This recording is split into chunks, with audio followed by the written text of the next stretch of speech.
ஒட்டுமொத்த சிவகாசியையே உலுக்கிய கல்லூரி மாணவி சோலை ராணியின் தற்கொலையை பற்றிய இன்னைக்கான இந்த வீடியோ இருக்க போகுது.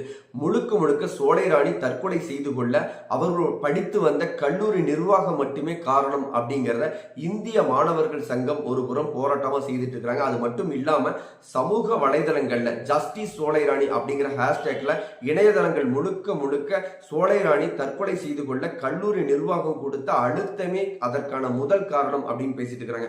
எது எப்படியோ ஒரு உயிர் இந்த இடத்துல நம்ம கூட இன்னைக்கு இல்ல. அதுக்கு முன்னாடி இந்த சோலை ராணி தற்கொலை செய்து கொள்ள விசாரணை மேற்கொள்ள போயிட்டு இருக்கு. விசாரணையின் முடிவில் தான் என்ன காரணத்தினால சோலை ராணி தற்கொலை செய்து கொண்டார்கள் அப்படிங்கிறது தெரியும். அதுக்கு முன்னாடி சோலை ராணி தற்கொலை செய்து கொள்ள தூண்டுதலாக இருந்த விசாரணை மேற்கொள்ளப்பட்ட அந்த நிகழ்வு என்ன அப்படிங்கிறத பார்த்துடலாம்.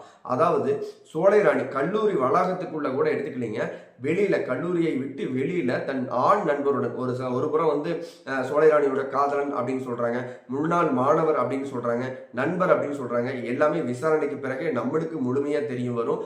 அப்படி ஒரு ஆண் நண்பருடன் அவங்க எடுத்துக்கிட்ட புகைப்படத்தை தனது இன்ஸ்டாகிராம் பக்கத்துல பப்ளிக்ல கூட போடலைங்க, க்ளோஸ் ஃப்ரெண்ட்ஸ் ஷேரிங், அதாவது தன்னுடைய க்ளோஸ்ல இருப்பாங்க அந்த ஃப்ரெண்ட்ஸ் மட்டுமே, ஒரு 10 பேர் சோலை ராணியோட க்ளோஸ் ஃப்ரெண்ட்ஸா இருந்திருக்காங்க. அந்த க்ளோஸ் ஃப்ரெண்ட்ஸ் மட்டுமே பார்க்கும்படியா அந்த ஆண் நண்பருடைய பிறந்த நாள்ல இந்த நிகழ்வுகள் எல்லாமே டிசம்பர் மாசத்துல நடக்குதுங்க.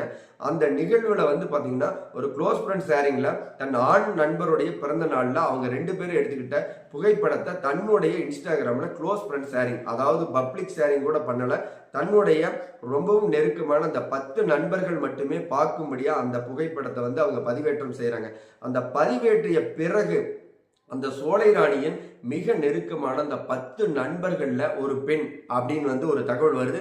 அதுவுமே விசாரணை முடியல தான் யார் அப்படிங்கிறது தெரிய வரும். அதுக்கு முன்னாடி அந்த 10 நபரில் ஒரு நபர் அந்த புகைப்படத்தை சோலை ராணி அவர்கள் படித்து வந்த கல்லூரியின் பியூன் மணிமாறன் அப்படிங்கிற அவங்க கிட்ட காட்டுறதாகவும், அந்த மணிமாறன் சம்பந்தப்பட்ட கல்லூரி நிர்வாகத்திடம் நம்ம கல்லூரியை சேர்ந்த இந்த பெண் ஒரு ஆண் நண்பருடன் போட்டோ எடுத்துக்கிட்டாங்க, இதை நீங்க என்னன்னு கேளுங்க அப்படின்னு சொன்னதாகவும், சோலை ராணிய சம்பந்தப்பட்ட கல்லூரி நிர்வாகம் கூட்டிட்டு இந்த மாதிரி நீங்க ஒரு ஆண் நண்பரோட போட்டோ எடுத்துக்கிறீங்க, உங்க வீட்டுல இருந்து யாராவது வர சொல்லுங்க பேசணும் அப்படின்னு சொன்னதாகவும், இது சம்பந்தமா சோலை ராணியோடைய அப்பா இல்லைங்க, அம்மா மட்டும்தான், ஒரு சிங்கிள் மதரா சோலை ராணியோட அம்மா சோலை ராணியை கல்லூரி வரைக்கும் படிக்க வச்சிருக்காங்க. அது என்ன அப்படிங்கிறது எல்லாமே அடுத்ததுல தெளிவா பேசிடலாம். அதுக்கு முன்னாடி சோலை ராணியுடைய அம்மா கல்லூரி நிர்வாகத்துக்கு வர்றாங்க. காலையிலேயே கல்லூரி நிர்வாகத்துக்கு வந்த அவங்களுக்கு ஒரு மன்னிப்பு கடிதம் மாதிரி எழுதி கொடுத்துட்டு, இனிமேல் இந்த மாதிரியான தவறுகள் நடக்காது அப்படிங்கிறத அவங்க அம்மா அப்பாலஜிஸ் கேட்டு எழுதி கொடுத்த அந்த நிகழ்வு ஒரு மதியம் சாயங்காலம் இந்த ஒரு குறிப்பிட்ட நேரம் அவங்க அம்மா ரொம்பவே அலைக்கழிக்கப்பட்டதாகவும், நான் செய்த அந்த தவறின் காரணமாக ஒரு பெண்ணா இந்த சமுதாயத்துல போராடி என்ன வளர்த்தனை என் அம்மா ரொம்பவே எனக்காக கஷ்டப்படுறாங்க, நான் தவறான ஏதோ ஒரு விஷயம் செஞ்சுட்டேன் அப்படின்னு சோலை ராணி உளவியல் ரீதியா பாதிக்கப்பட்டதா ஒரு தரப்பினர்கள் சொல்லிட்டு இருக்காங்க. அப்படி ரொம்பவே மனசுடைஞ்சு போய் அவங்க வீட்டுக்கு போனதுக்கு அப்புறம் சோலை ராணி தற்கொலை செய்து கொண்டார் அப்படிங்கிற தகவல் வருது.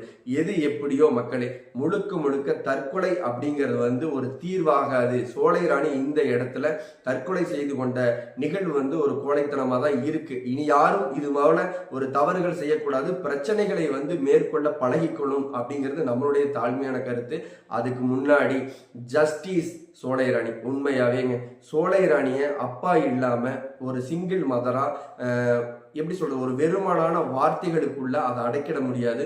ஒரு பெண் இந்த சமுதாயத்தில் ஆணின் துணை இல்லாமல் ஒரு டிராவலிங் பண்றதே ரொம்பவே கொடுமை. அது பர்டிகுலர் வார்த்தைகள்ல அடக்க முடியாது. அது அப்படிப்பட்ட ஒரு பெண் சோலை ராணியின் அம்மா, அவருடைய அப்பா இல்லாத அந்த சூழ்நிலையிலையும் சோலை ராணிய ரொம்பவே கஷ்டப்பட்டு படிக்க வச்சு, அதாவது அவங்களே ஒரு பெண், சோலை ராணிய ஒரு பெண்ணை கல்லூரி வரைக்கும் படிக்க வைக்க அந்த பெண் எவ்வளவு சிரமப்பட்டிருப்பாங்க அப்படிங்கிறது நினைச்சு பார்க்கவே ரொம்ப வருத்தமா இருக்கு. ஏன்னு கேட்டீங்கன்னா, கல்லூரி வரைக்கும் படிக்க வச்ச அந்த பெண் தற்கொலை செய்து கொண்டார் அப்படிங்கும்போது ஒரு சிங்கிள் மதரா ஒரு பெண்ணை ஒரு இடத்துல உருவாக்கி பார்க்கணும்னு நினைச்ச அந்த அம்மாவோட மனசுல இருந்து அந்த நிகழ்வுகளை பார்க்கும் பொழுது அந்த குடும்பமே சுக்கு நூறா உடஞ்சிருக்கும். இந்த செய்தியை கேட்ட நம்மளுக்கே இவ்வளவு வலிக்குதுன்னா பாதிக்கப்பட்ட குடும்பம் எவ்வளவு பாதிச்சிருக்கு அப்படிங்கிறது பாருங்க, யோசிச்சு பாருங்க.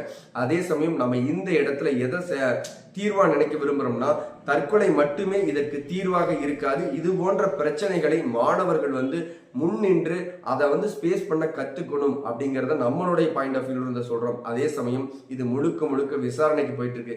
இந்த வீடியோ பார்த்துட்டு இருக்கிற நீங்க சொல்லுங்க மக்களே, சோலை ராணி அப்படிங்கிற அந்த பெண் தற்கொலை செய்து கொண்டதை பத்தி நீங்க என்ன நினைக்கிறீங்க? இதுக்கு முழுக்க முழுக்க கல்லூரி நிர்வாகம் மட்டுமே காரணம் அப்படின்னு சொல்லிட்டு ஒட்டுமொத்த இந்திய மாணவர்கள் சங்கம் ஒரு புறம் போராட்டம் செஞ்சுட்டு இருக்கிறாங்க. ஜஸ்டிஸ் சோலை ராணி அப்படின்னு சொல்லிட்டு சமூக வலைதளங்கள்ல நிறைய வீடியோக்கள் பதிவேற்றப்பட்டு வருகிறது. இது எல்லாத்த பத்தியும், இந்த நிகழ்வுகளை பத்தி, சோலை ராணி அப்படிங்கிற இந்த பெண் இப்ப நம்ம கூட இல்ல, அவங்களை இழந்து அந்த குடும்பம் முழுக்க முழுக்க எவ்வளவு துடிச்சு போயிருப்பாங்கன்னு பாருங்க. ஏன்னா ஒரு செய்தியா இதை நம்ம கேள்விப்படும் போதே நம்மளுக்கு இவ்வளவு மனசு வலிக்குது. அந்த குடும்பம் இன்னைக்கு அவங்களை இழந்து எவ்வளவு வருத்தப்படுவாங்க. இந்த வீடியோ பார்த்துட்டு இருக்கிற நீங்க சொல்லுங்க மக்களே, தற்கொலை செய்து கொண்ட சோலை ராணியுடைய அந்த மனதளவுல அவங்க வந்து ஒரு கோலையை எடுத்த அந்த செயல் வந்து நீங்க எப்படி பாக்குறீங்க அப்படிங்கிறதையும், இவங்க தற்கொலை செய்து கொள்ள கல்லூரி நிர்வாகமே காரணம் அப்படின்னு வந்து சமூக வலைதளங்கள்ல பரவிட்டு இருக்கு இல்லையா, இந்த செய்தியை பத்தி இந்த வீடியோ பார்த்துட்டு இருக்க நீங்க மாணவர்களா இருந்தாலும் சரி, மக்களாக இருந்தாலும் சரி, உங்களுடைய கருத்துக்களை மறக்காம கமெண்ட்ல சொல்லுங்க. அடுத்த ஒரு வீடியோல சந்திக்கலாம். பாய் மக்களே.